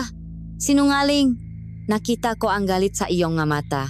Nais mong ipagiganti ang pagkamatay ni Tasyo? Oo, sagot ni Isabel. Ang kanyang matalim na boses ay may bahit na ngayon ng pait. Nais naming ipagiganti si Tasyo, pero hindi sa inyo kami maghihiganti. Humakbang siya palapit. At sa unang pagkakataon, nakita ko sa kanyang nga mata ang isang bagay bukod sa galit. Nakita ko ang pihati. Ang lahat ng iyon, patuloy niya. Ang aming galit sa harap ng kubo, ang aming pag-akusa sa inyo, lahat iyon ay isang palabas. Isang masakit ngunit kinakailangang palabas. Natigilan kami ni Elara. Ang masalita niya ay, walang kahulugan. Anong ibig mong sabihin? Tanong ni Elara. Huminga ng malalim si Rico, na tila naghahanda para sa isang mabigat na pag-amin. Dahil hindi kami ang tunay na kalaban dito, sabi niya. Ang tunay na mga demonyo sa lugar na ito ay ang mataong pinakakatiwalaan ninyo, ang mga taong nagligtas sa inyo. Sina Lolo Damian at Lola Elena, para akong binuhusan ng nagyayalong tubig. Ang sinasabi nila ay kabaliwan. Ngunit may isang bagay sa kanilang mamata, isang desperasyon, na pumipigil sa akin na atakihin sila. Ang sakit, paliwanag ni Isabel, ang sumpang pumapatay sa aming lahi, ay hindi isang sumpa na nagmula sa kalikasan. Ito ay gawang tao. O mas tama, gawang ng isang aswang. Tumingin siya sa amin ng diretso. Gawa ito ni Damian. Matagal na siyang nag-eksperimento sa amin. Ang bawat isa na nakakasakit ay isang test subject para sa kanyang lason. Sinusubukan niya ang iba't ibang halo, pinapanot kung paano kami dahan-dahang namamatay, sinusulat ang bawat sintomas. Ang lahat ng ito ay para sa isang ritual. Isang ritual na magbibigay sa kanya at kay Elena ngang kapangyarihang hindi pa nakikita sa aming lahi, sa pamamagitan ng pagsipsip sa huling hininga ng kanilang nga biktima. Ang bawat salita niya ay parang isang suntok sa aming sikmura. Ang larawan ng mabait na matanda ay unti-unting nabubura sa aming isipan. Napapalitan ng isang imahan ng isang baliw na siyentipiko. Pero si Tasyo, sabi ko, gumagaling na siya. Ang lunas ni Elara ay gumagana. Nakita ko. Isang malungkot na ngiti ang sumilay sa labi ni Rico. Oh, aniya. Gumagana nga. At iyon ang dahilan kung bakit siya pinatay. Ang katotohanan ng iyon ay mas masakit pa kaysa sa isang saksak. Na makita ni Damian na ang iyong lunas ay epektibo, nangangahulugan itong isang hadlang ka sa kanyang plano. Hindi niya maaring hayaang may gumaling, paliwanag ni Rico. Kaya't habang papalabas si Tasyo sa inyong kubo, masaya at punong ng pag-asa, hinarang siya ng isa sa matapat na alagad ni Damian. Pilit siyang pinainom ng purong lason. Isang mabilis at marahas na kamatayan para ang lahat ng sisi ay mapunta sa inyo. Ang lahat ay biglang nakaroon ng kahulugan. Ang biglang pagkamatay, ang itim na likido, ang perpektong tiempo. Ito ay isang pagpatay na plinano para sa isang layunin. Ang siraan kami. Pero bakit? Tanong ni Elara. Ang kanyang boses ay basat. Bakit ninyo kami hinayaang manatili? Bakit hindi ninyo kami binalaan? Dahil iyon lang ang tanging paraan. Sagot ni Isabel. Nang dumating kayo, nakita namin na kayo ay matunay na manggagamot. May kapangyarihan kayong tumulong. Ngunit alam namin ang plano ni Damian. Kapag nakuha niya ang inyong tiwala, hindi niya kayo pakakawalan, pag-aralan niya ang inyong pamamaraan, kukunin ang inyong kaalaman, at kapag wala na kayong silbi, kayo ang gagawin niyang pinakahuling alay sa kanyang ritual, ang inyong purong enerhiya bilang mataw. Tumingin si Rico sa lupa, ang kanyang malaking katawan ay tila nang hina. Ang tanging paraan para mailayo namin kayo sa kanya ay ang maging kaway ninyo, ang itaboy kayo, ang ipakita sa inyo na ang nayon na ito ay mapanganib at walang lugar para sa inyo. Mas gugustuhin naming isipin ninyong kami ang masama kaysa mapunta kayo sa makamay ng tunay na halimaw. Itinuro niya ang direksyon ng nayon, ang kapatid ko na aking binanggit kanina. Isa siya sa maunang biktima ni Damian. Namatay siyang dahan-dahan. At wala akong nagawa. Huli na para sa kanya, ngunit hindi pa namin hahayaang may madamay pang iba. Ang bigat ng kanilang masalita ay halos hindi namin kayang dalhin. Ang buong mundo namin ay bumaliktad. Ang mataong nagligtas sa amin ay ang matunay na kontrabida. Ang nga humahabol sa amin ay ang nga desperadong naghahanap ng kakampi. Ngunit ang pagdududa ay naroon pa rin. Paano kami maniniwala sa inyo? Tanong ko, ang aking boses ay nag-aalangan. Maaring isa lang itong mas malaking patibong. Isang paraan para makuha ninyo ang aming tiwala bago ninyo kami tuluyang patayin. Tumango si Rico. Inaasahan na namin iyan, aniya. Hindi sapat ang masalita. Kaya't nagdala kami ng patunay. Sumanya siya sa dilim sa likod nila. Dahan-dahan, isang pangatlong anino ang lumitaw. Isang figura na gumagapang, nanginginig at punong sugat. Ang amoy ng takot at sakit ay sumalubong sa amin bago pa man namin makita ng malinaw ang kanyang mukha. Kami ay nakatayo sa loob ng kuweba, sa harap ng dalawang aswang na aming kinamuhian, at sa likod nila ay isang katotohanang mas masahol pa sa anumang halimaw na aming nakalaban. Ang aming makawe ay aming makakampi, at ang aming matagapagligtas ay ang aming nga berdugo. Tumingin ako kay Elara, at nakita ko sa kanyang mata ang parehong realisasyon na gumugulo sa aking isipan. Kung totoo ang lahat ng ito, bulong niya, nasapat lang para marinig ko. Kung gayon, mas malala pa sa impyerno ang lugar na ito. Ang figura na lumabas mula sa likod ni Rico at Isabel ay isang kalunos-lunos na tanawin. Siya ay isang payat na aswang. Ang kanyang nga damit ay punit-punit at ang kanyang balat ay puno nga sugat na hindi gumagaling. Ang ilansam nga sugat ay sariwa pa, ngunit ang iba ay mga peklat na may kakaibang kulay, tilam nga paso mula sa kemikal. Nanginginig siya sa takot, ang kanyang nga mata ay may lap, umiwas sa aming tingin. Inalalayan siya ni Rico na makaupo sa isang bato malapit sa bunga ng kuweba. Siya si Kael, sabi ni Isabel. Ang kanyang boses ay mas mahinahon na ngayon. Isa rin siyang manggagamot, tulad ninyo. Ngunit ang kanyang kaalaman ay ginamit laban sa aming lahi. Hinikayat ni Rico si Kael na magsalita. Kael, sabihin mo sa kanila, pakiusap niya. Sabihin mo ang lahat. Nakangat ng tingin si Kael at sa liwanag ng buwan, nakita namin ang purong takot sa kanyang nga mata. Ako ay isang herbolaryo. Nagsimula siya. Ang kanyang boses ay garalgal at halos hindi marinig na tila matagal nang hindi ginagamit. Tagahalong nga halamang gamot para sa makaraniwang sakit. Ngunit si Damian, nagbago siya. Ang kanyang pag-aral sa mga halaman ay naging isang pakahumaling sa lason at kamatayan. Itinaas ni Kael ang kanyang braso at ipinakita sa amin ang isang marka na nakatatak sa kanyang balat. Isang simbolo na paikot-ikot at may matutulis na dulo.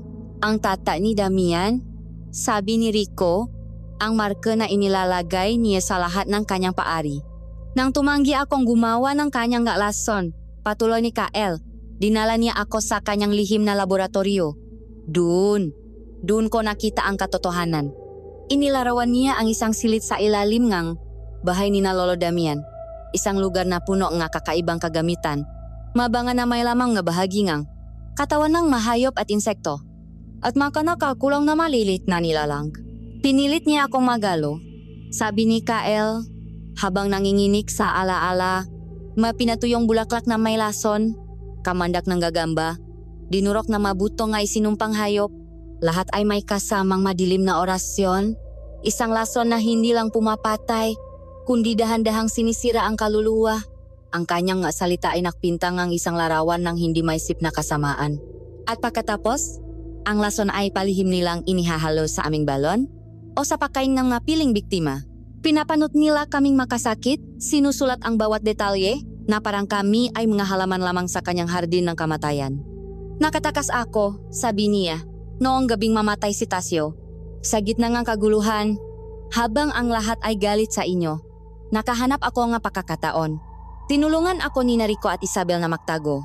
Ang kwento ni Kael ay isang matibay na patunay, ngunit ang aking puso bilang manggagamot ay naghahanap ng mas malinaw na ebidensya. Dahan-dahang lumapit si Elara kay Kael. Maari ko bang tingnan ang iyong nga sugat? Tanong niya ng malumanay. Tumango si Kael. Maingat na sinuri ni Elara ang isa sa mapaso sa braso ni Kael. Inamoy niya ito at tiningnan ng malapitan. Pagkatapos ng ilang sandali, tumingin siya sa akin at ang kanyang mukha ay puno ng pangingilabot. Tama siya, Marco, sabi niya. Ang kanyang boses ay nanginginig. Ang amoy na ito ay amoy ng ugat ng Adelpha. Hinaluan ng abo at isang uri ng mahika na sumisira sa buhay. Hindi ito isang ordinaryong sakit o sugat. Ito ay isang lason na sinadayang gawin para magdulot ng matinding sakit bago ang kamatayan. Ang kanyang pagsusuri na nakmula sa kanyang kaalaman, ang huling piraso na bumuo sa nakakatakot na larawan. Ang lahat ng pagdududa sa aking isipan ay nawala. Napalitan ng isang malamig at matinding galit. Ang kabaitan na ipinakita sa amin, ang ngangiti, ang alok na tulong, lahat ay isang kasinungalingan. Mademonyo, bulong ko. Ang katahimikan sa kuweba ay nabasag. Ngayon, hindi na kami nga dayuhan at mga aswang. Kami ay mabiktima ng isang kaaway. Kailangan nating patigilin sila, sabi ni Rico. Ang kanyang boses ay puno ng determinasyon. Hindi lang para sa aking kapatid, hindi lang para kay Tasio, kundi para sa kaligtasan ng lahat ng natitira sa amin. Ngunit paano? Tanong ko, sila ang pinuno. Nasa kanila ang kapangyarihan. Susunod sa kanila ang buong nayon. Hindi lahat, sabi ni Isabel. May ilan na nagdududa na rin, ngunit sila ay takot magsalita. Kung makikita nilang may pag-asa, lalaban sila sa tabi natin. Tumingin si Elara sa aming lahat. Ang kanyang mamata ay nakalap na ngayon sa isang bagong apoy. May alas tayo laban sa kanila, sabi niya. Tayo? Tayo ang kanilang kailangan? Napatingin kami sa kanya. Naalala ninyo ang sinabi ni Isabel? Patuloy niya. Na kailangan nila ang enerhiya ng tao para sa kanilang ritual? Iyon ang dahilan kung bakit nila tayo iniligtas. Hindi nila tayo maaring patayin. Hindi pa. Tayo ang pinakamahalagang sangkap sa kanilang plano. Dun, sa loob ng madilim na kuweba, isang plano ang nagsimulang mabuo, isang plano na desperado at mapanganib. Gagamitin natin ang kanilang plano laban sa kanila? Sabi ni Elara, tayo ang magiging pain? Nakatinginan kami ni Marco. Ito ay isang misyon ng pagpapakamatay. Ngunit ito rin ang aming tanging pag-asa. Babalik kami? Sabi ko, ang aking boses ay matatag. Magpapanggap kaming naghahanap nga ang kanilang proteksyon mula sa inyo, Rico. Sasabihin namin kayo ang masama at sila ang aming tagapagligtas. At kapag nakuha na ninyo muli ang kanilang tiwala, dagdag ni Rico, kapag dinala na nila kayo sa kanilang ritual, doon kami aatake. Kailan at saan ginaganap ang ritual? Tanong ni Elara kay Kael.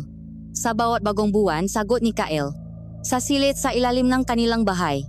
May isang lagusan doon na ako lang ang nakakalam kung paano buksan mula sa labas. Ito ang impormasyong kanilang kailangan. Isang lihim na daan papasok sa pugat ng kaaway. Hindi sapat ang ita at pangilaban sa kanila. Sabi ni Elara, ang kapangyarihan nila ay nakmumula sa lason at sa madilim na mahika. Kailangan nating labanan ang apoy gamit ang apoy. Tumingin siya kay Kyle. Ano-anong mahalaman ang ginagamit niya? Anong nga orasyon ang kanyang binubulong? Sa tulong nga naalala ni Kyle, nagsimulang mag-isip si Elara. Hindi isang lunas ang kanyang gagawin ngayon, kundi isang sandata. Isang pangontra na hindi lang magpapagaling, kundi susunod sa kanilang masamang mahika mula sa lup. Isang lunas na magiging lason para sa mga gumawa nga lason. Ang aming pagtakas ay naging isang pagpaplano para sa isang kontraopensiba. Ang takot ay napalitan ng determinasyon. Ang alyansa ay nabuo na. 4 na nilalang, 2 tao at 2 aswang na pinaisang-isang layunin. Ang ibagsak ang nga tirano ng Baryo Silencio. Habang papalalim ang gabi, ang kuweba ay naging aming kampo. Ang dating Makawe ay makasama na ngayon sa isang digmaang hindi nila pinili. Tumingin ako kay Rico at nakita ko sa kanyang mamata ang parehong determinasyon na nakikita ko kay Lara. Kung isa lang itong laro para sa kanila, sabi ko sa kanila, sisiguraduhin nating tayo ang tatapos nito. Ang hangin sa loob ng kuweba ay siksik sa tensyon at amoy ng mapinakuluang halaman. Ang bagong buwan ay papalapit na at kasama nito ang aming nakatakdang pagtutuos. Sa loob ng 2 araw, walang naging pahinga. Si Elara ay naging isang alkemistang pag-asa. Sa isang sulok, gamit ang isang maliit na apoy, pinagalo niya ang nga ugat na ibinulong sa kanya ni Kael, dinigdik na pilak na galing sa isang lumang anting-anting, at ang katas ng bulaklak ng luya-luyahan. Ang resulta ay isang likido na kumikinang na parang likidong sinakang buwan, at ang amoy nito ay pinahalong luya at banal na insenso. Ito ang ating lunasan data, sabi niya, habang maingat itong isinasalin sa maliliit na sisidlan na gawa sa kawayan. Hindi ito papatay sa kanila sa ordinaryong paraan. Susunugin nito ang madilim na mahika sa lupngang kanilang nga katawan. Para sa mga ordinaryong aswang na biktima lang, ito ay magiging lunas. Ngunit para kina Damian at Elena, na ang buong pakatao ay gawa na sa lason, ito ay magiging apoy mula sa impyerno. Nahanda siya 2 uri, isang pampahit para sa mga sandata, at isang mas puro na anyo na aming itatago ni Marco para sa aming huling pagkakataon. Sa kabilang banda, si Rico ay naging isang general ng isang maliit at desperadong hukbo. Kasama niya si Isabel at 3 pang aswang na naglakaslop na maniwala sa kanila. Ang kanilang mamukha ay payat dahil sa sakit at takot, ngunit ang kanilang mga mata ay nakalap sa determinasyon. Ito ang ating pagkakataon, sabi ni Rico habang ipinapamagi ang mamatutulis na sibat na kawayan. Ipapahit ninyo ito sa inyong masandata? Utos ni Isabel, iniabot ang isang sisidlan ng likido ni Elara. Huwag ninyong hayaang masayang ang bawat patak.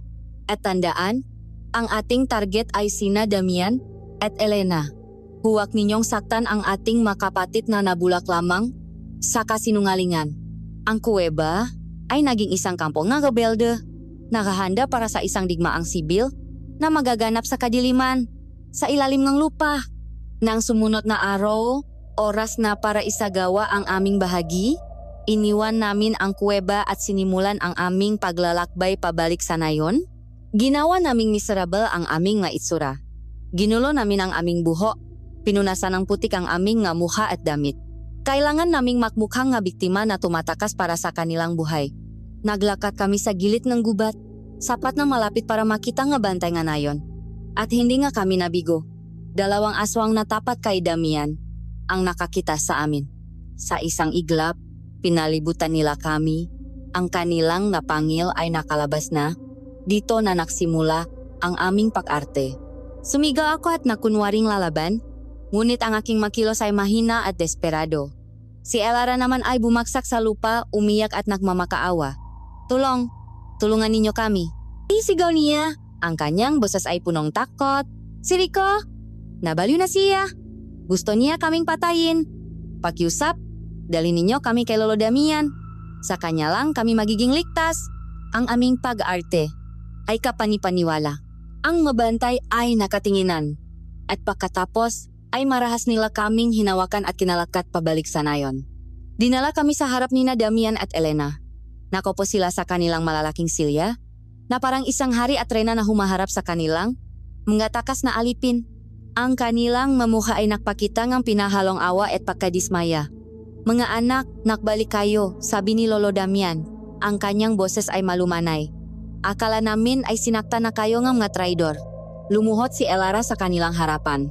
"Lolo Damian, patawarin ninyo kami," sabi niya habang umiyak. "Tumakas kami dahil sa takot. Ngunit sa labas, mas masahol pa. Si Rico at Isabel, sila ang may pakana ng lahat. Sila ang naglagay ng lason kay Tasio para isisi sa amin. Narinig namin ang kanilang plano. Nais nilang agawin ang pamumuno sa inyo. Ang aking asawa ay isang magaling na aktres. Bawat salita niya ay tumpak. Bawat hikbi ay may tamang tiempo. Idinagdag ko ang aking sariling kasinungalingan. Sinubukan nila kaming kunin para maging kakampi, pero tumanggi kami. Kayo po ang tumulong sa amin. Sa inyo ang aming katapatan." Isang dahan-dahang ngiti ang sumilay sa malabi ni Lolo Damian. Ang aming kwento ay perpektong tumukma sa kanyang sariling naratibo. Kami ang nga inosenteng biktima. Si Rico ang traidor. At siya ang matalino at makapangyarihang tagapagligtas.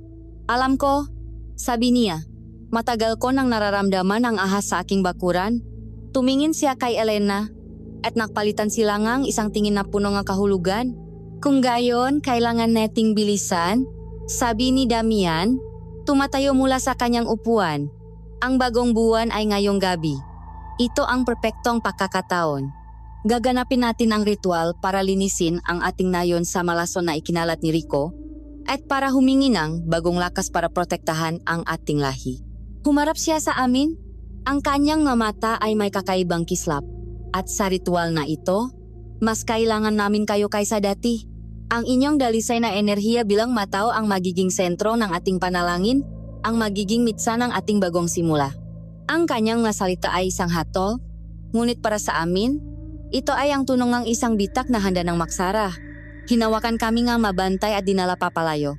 Hindi sa aming dating silid, kundi sa isang pinto sa likod ng bahay na papunta sa isang madilim na hagdanan pababa.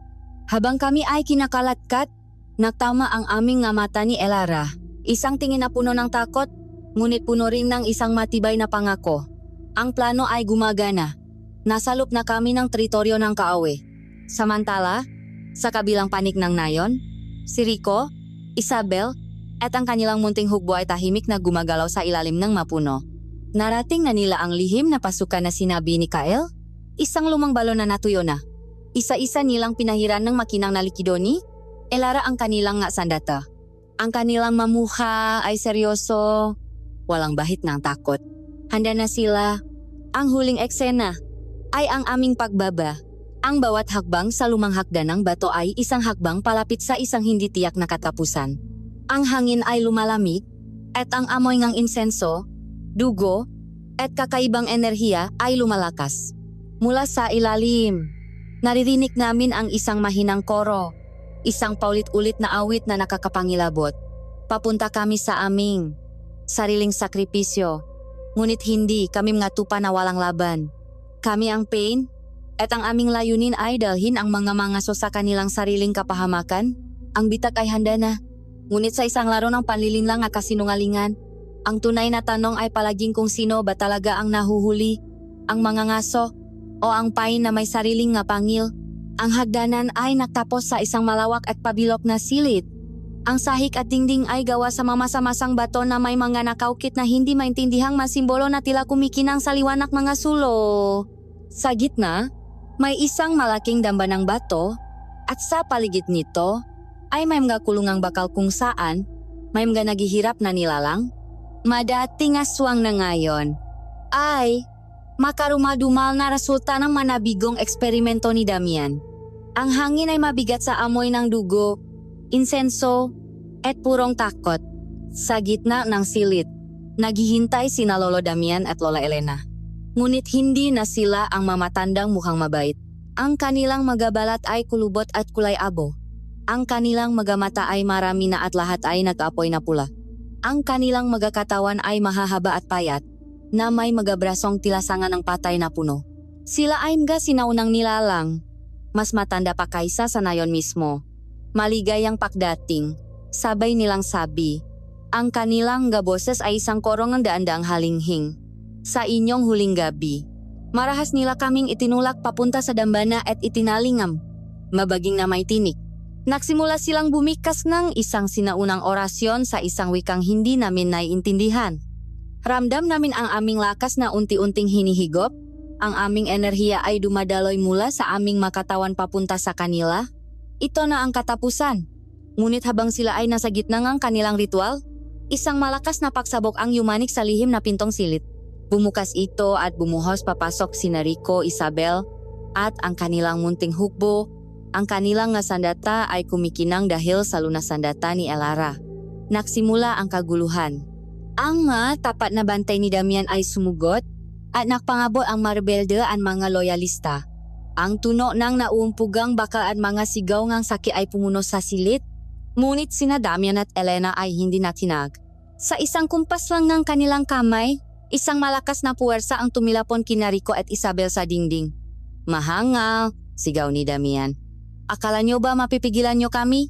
Habang abala sila sa pakikipaglaban, isang bagay ang nangyari. Habang hinihigop nila ang aming lakas, ang aming nga wedding ring ay nagsimulang uminit. Isang maliwanag na liwanag ang nagmula rito, isang liwanag na purong-puro at banal. Napasigaw si Damian sa sakit at napabitaw sa amin. Ang liwanag ay parang asido sa kanilang madilim na mahika. Ang sing-sing, sigaw ni Elara. Marco, ang ating sumpaan. Naunawaan ko, ang aming masingsing na binasbasan sa araw naming kasal ay simbolo ng aming pag-ibig, isang enerhiyang hindi kayang talunin ng kanilang kasamaan. Pinilit naming makadikit ang aming makamay. Hinawakan namin ang isa't isa at ang liwanag mula sa aming nga singsing ay lumakas na bumuo ngang isang kalasak sa aming paligid. Hindi, sigaw ni Elena. Isang kapangyarihang hindi namin makontrol. Gamit ang lahat ng aming natitirang lakas, itinutok namin ang liwanag sa kanila. Isang daluyong ng purong enerhiya ang tumama sa dalawang sinaunang halimaw. Ang kanilang nasigaw ay nakakabingi at ang kanilang katawan ay nagsimulang masunog, hindi sa apoy kundi sa liwanag. Unti-unti silang naging abo hanggang sa ang tanging natira na lang ay ang alingaw-ngaw ng kanilang kasamaan. Nang sila ay maglaho, biglang tumahimik ang lahat.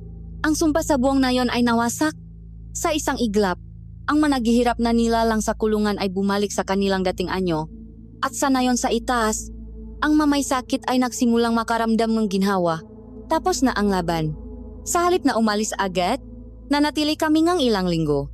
Ang nayon ay nagluluksa, ngunit nagsisimula ng magilom. Tinulungan namin sila. Tinuruan ni Elara si Isabel at ang ibang babae kung paano gamitin ang mahalaman para sa tunay na panggagamot, hindi para sa lason. Tinuruan ko naman si Rico at ang mga lalaki ng mga paraan para magdepensa ng hindi gumagamit ng madilim na mahika. Naging tulay kami sa pagitan ng kanilang mundo ng anino at ng aming mundong liwanag. Nang dumating ang araw ng aming pag-alis, ang buong nayon ay naghatid sa amin, si Rico at Isabel, na ngayon ay mga bagong pinuno, ay yumakap sa amin. Hinding-hindi namin malilimutan ang tulong ninyo, sabi ni Rico. Bukas ang aming nayon para sa inyo, magpakailanman. Ngumiti kami at tumalikod. Tinatahak ang daan palabas ng gubat. Ngayon, ang gubat ay hindi na nakakatakot. Ito ay isang ordinaryong gubat na muli. At sa dulo ng landas, kung saan ito sumasalubong sa daan ng matao, may isang matandang lalaking naghihintay. Si Lolo Carding. Ngunit hindi na siya mukhang mahina. Siya ay nakatayo ng tuwid, Asa kanyang mamata ay may kisla mang karunungan. Lolo, sigaw ni Elara. Niyakap niya ito. Alam ko pong kayo ang may kagagawan kung bakit kami naligaw, sabi ko. Ngumiti siya. May isang propesiya, paliwanag niya, na ang sumpang ginawang ng dalawang sinaunang nilalang ay masisira, lamang ng kapangyarihan ng dalawang pusong nag-isa, isang manggagamot na tao at isang mandirigmang may busila na puso. Kailangan ko kayong gabayan sa inyong tadhana. Makalipas ang ilang araw, kami ni Elara ay nakaupo sa ilalim ng isang puno ng mangga sa aming sariling bakuran. Ang gabi ay tahimik, ang buwan ay bilog. Makahawak ang aming nga kamay, nakatingin sa parehong kalangitan na minsan ay naging saksi sa aming takot. Akala ko nun, ang ating misyon ay gamutin lang ang masakit ng katawan, sabi ni Elara. Ngunit ang ating paglalakbay sa Barrio Silencio, tinuruan tayo nito ng isang bagay na mas malalim. Tumingin ako sa kanya, sa babaeng kasama kong lumaban sa mga demonyo. Tinuruan tayo nito na ang tunay na panggagamot ay ang pagilom ng masugat sa pagitan ng makakaiba, sabi ko. Na kahit sa pinakamadilim na nilalang, may puwang pa rin para sa liwanag, at kahit sa pinakamatapang na tao, may puwang pa rin para sa takot. Ngumiti siya, ang aming pag-ibig, na sinubok sa apoy nga samaan, ay mas tumibay pa. Ang aming nga kamay, na minsan ay nanginginig sa takot, ay makamay na ngayon na handang mahatid ng lunas hindi lang sa matao, kundi sa sinumang nilalang na nakdurusa. Ang aming pakikipagsapalaran sa bayan ng nga aswang ay tapos na. Ngunit alam namin na ang aming tunay na misyon bilang nga manggagamot ng mundo ay kasisimula pa lamang.